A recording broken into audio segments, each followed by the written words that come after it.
Hello, my name is Kate, and welcome to the local history of Northern Kentucky. With summer upon us, many festivals are kicking off and are scheduled throughout the season.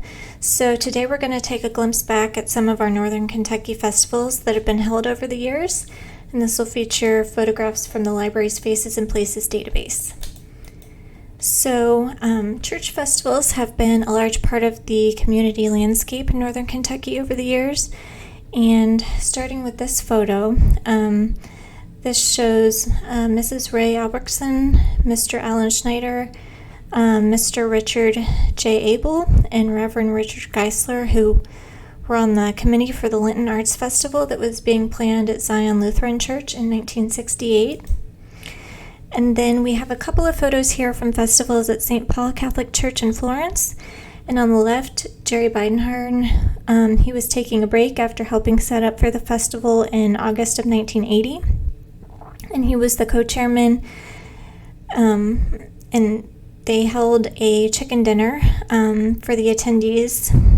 And on the right, Willie Briggs, who was 6 years old, he was looking over a giant chicken, which was going to be used to advertise the church's festival. And these are a couple of photographs from chili festivals held in Covington. Lori Young is helping at the wine booth at the festival in May of 1981. And then on the right, Mick Knoll is getting the chili started at the festival in 1980 in Mainstrasse. And then jumping ahead a few years, these are photos from the Kentucky International Chili Society Championship in 1988. And this had been held in Newport on Monmouth Street. And the Kentucky Post reported that it was more than steaming vats of chili that drew the crowd out in the 90-degree heat, and the annual chili festival was a sea of food, ceramic Christmas trees, stuffed animals, tube socks, cotton candy, inflatable frogs and alligators on sticks, sunglasses, oversized earrings, and Batman t-shirts. So at the festival, there was country music that played on one end of the street, and then a group performed show tunes a few blocks down, so there was a little bit of everything. And on the left, Bill Donovan is cooking at the 1988 Chili Cook-Off, and he was a Cincinnati fireman, and he would compete during his time off. So his entry into the contest was called Donovan's Code 3 Chili. And along with competing in Kentucky, he also won the Ohio State Chili Championship that year, and he beat out 62 others in the state.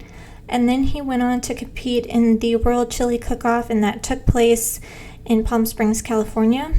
And for that event, there were celebrity judges. So they included Sammy Davis Jr., Heather Thomas, Mel Gibson, and Robert Mitchum, among others.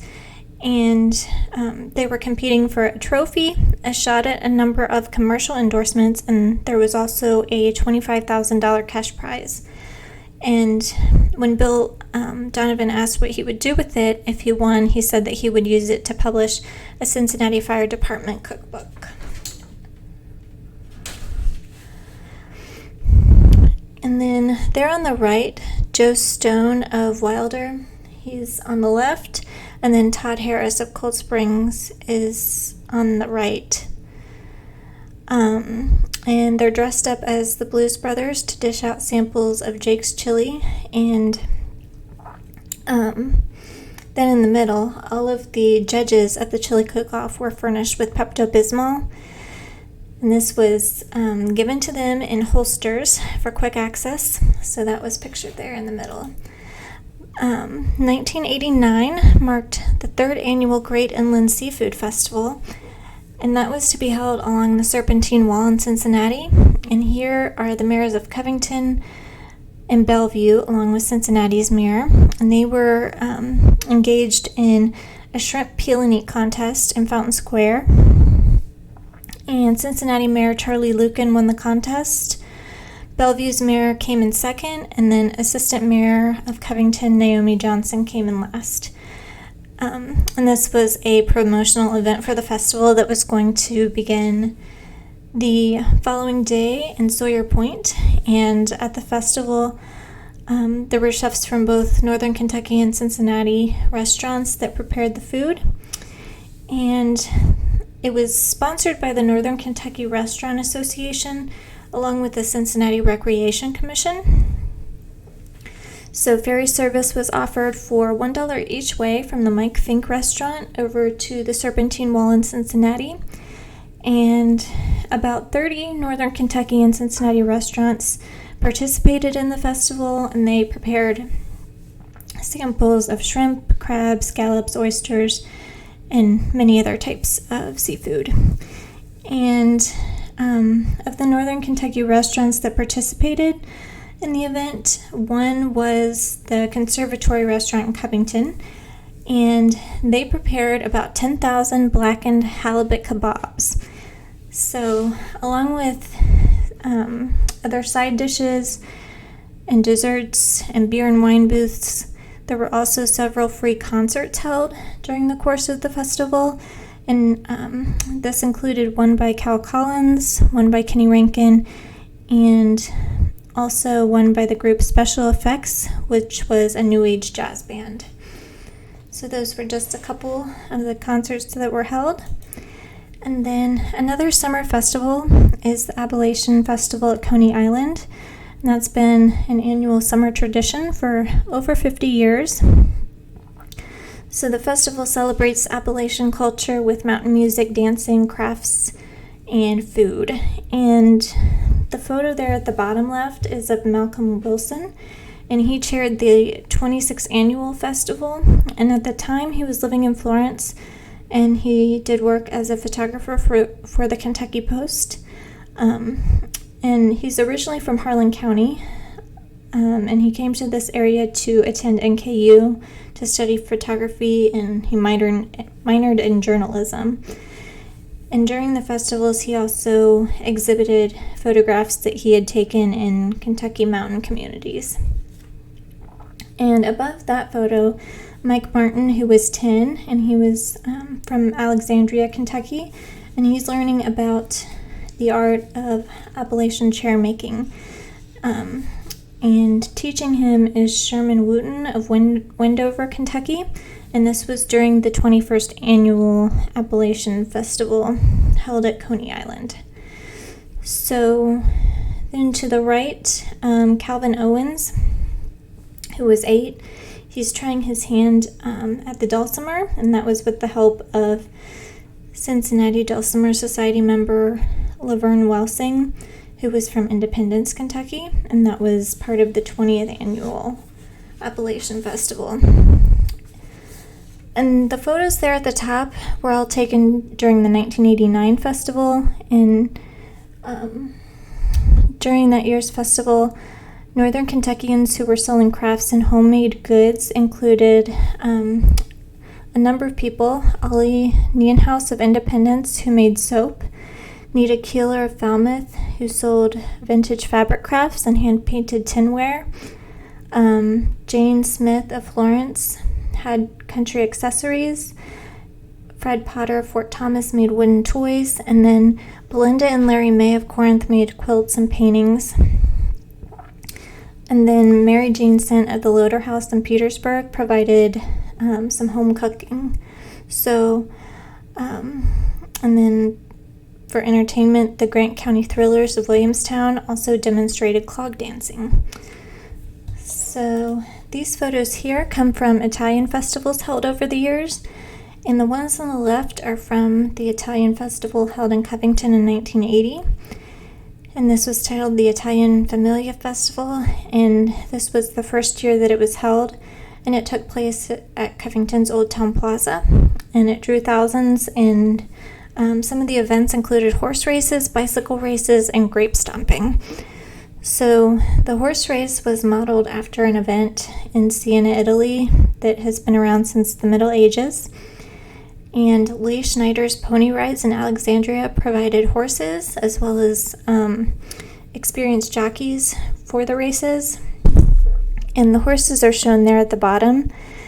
And in the photo at the top, Sally Macy and Paige Muhlenkamp, who were both 14 years old, were competing in a grape stomping contest.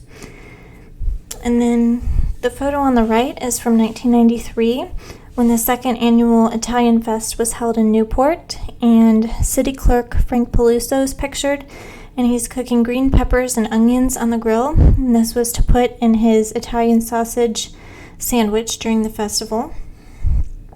And in an interview with the Kentucky Post, Peluso, who was one of the organizers, he said, "Everybody will be Italian for those 3 days, mark my words. Within 2 or 3 years, it'll probably be as big as Riverfest on our side of the river. Everybody will be jealous." So there were a couple of sponsors. One was Campbell's Soup, who sponsored a cooking contest, and the rules were to use Campbell's chicken broth, Italian tomato, or minestrone soups in an Italian recipe, and the winner would receive a $100 IGA gift card. And MCI, the telecommunications company, sponsored a telephone booth where festival goers were able to make free long-distance phone calls to anywhere in the world for 3 to 5 minutes. Some of the other vendors included Pompilio's restaurant, Sorrento's restaurant, La Rosa's, and then Frank Peluso's own catering service. And a face painting booth and carnival rides were also available, as well as various singing groups. And there were comedians, and an orchestra also performed. And these are a couple of photos that we have in the database of the first Tall Stacks Festival, and that was held in 1988. And the picture on the left shows 2 Tall Stacks participants arriving, the president, and then in the foreground is the much smaller Island Queen. And on the right, the Delta Queen, the Island Queen, and the Southern Belle and the president arrived at the public landing at Cincinnati for the opening ceremonies of the Tall Stacks Bicentennial Tribute. And this was October 14th, 1988. And the festival, which was previously held about every 3 to 4 years, celebrated Cincinnati's riverboat heritage.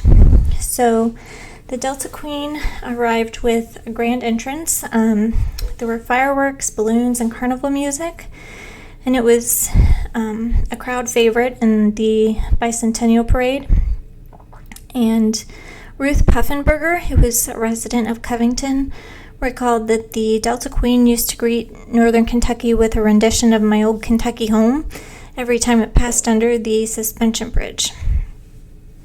And while the Delta Queen was a favorite for a number of people, Brian Arian, who was 11 years old, from Lakeside Park, he sat on his skateboard along Riverside Drive in Covington and would watch the boats pass by. And he noted that his favorite boat was the President, and that he and his mother Jan were going to take a luncheon cruise on the boat that day. So while the festival was based in Cincinnati, there were also events on the Kentucky side of the river. There was an event called Short Stacks, and about 20 private sternwheel boats were anchored along the Covington shore of the river, and this complemented festivities on the Cincinnati side. So the sternwheelers are not passenger boats like the Tall Stacks, and they're called Short Stacks because their smokestacks are shorter than the ones on the big river boats. And they were anchored east of the Mike Fink restaurant, and members of the Friends of Covington could pay $5 to attend a short stack pancake breakfast and a private viewing of the boats at Covington Landing. And this last picture is a little more recent and shows Jasmine Causey, who was 6 years old, and Candy Neighbors and Ashley Stiffel, and they're getting acquainted at the Vacation Bible School Carnival at City Heights in 1994. So I hope you enjoyed this small glimpse into the history of some of our Northern Kentucky festivals over the years. Please visit our Faces and Places database to view more images, such as pictures of Oktoberfest, Riverfest, and lots of other celebrations that were held over the years. And it's accessible at facesandplaces.kentonlibrary.org or by visiting the genealogy tab on the library's website. And if you have any questions, please email us at history@kentonlibrary.org. Give us a call at 859-962-4070 or stop by the local history and genealogy department in the Covington branch. Thanks for watching.